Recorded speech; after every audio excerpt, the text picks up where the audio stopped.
জানেন কি আধুনিক চিকিৎসার বিস্ময়কর ইতিহাসের নেপথ্যে কারা?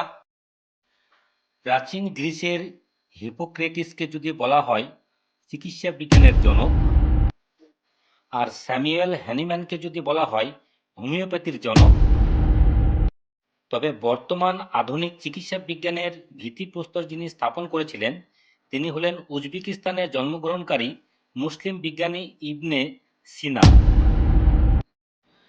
আজকে আমরা যে আধুনিক হাসপাতাল বা উন্নত চিকিৎসা ব্যবস্থা দেখছি, জানেন কি এর ভিত্তি শত শত বছর আগে একজন মুসলিম বিজ্ঞানী স্থাপন করেছিলেন?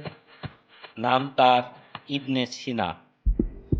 পশ্চিম বিশ্ব যাকে চেনে আবিসেনা নামে।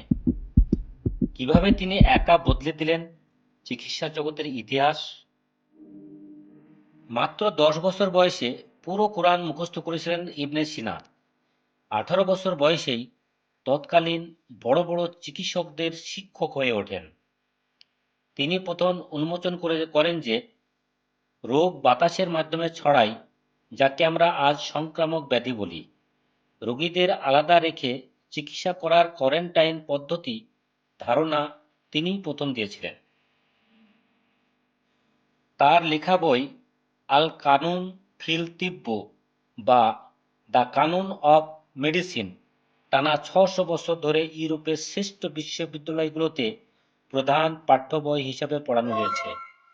মানবদেহের অঙ্গসংস্থান, মানসিক রোগের সাথে শারীরিক সম্পর্কের ব্যাখ্যা এবং প্রায় 800টি ওষুধের ব্যবহার তিনি এতে নিখুঁতভাবে লিপিবদ্ধ করেছিলেন।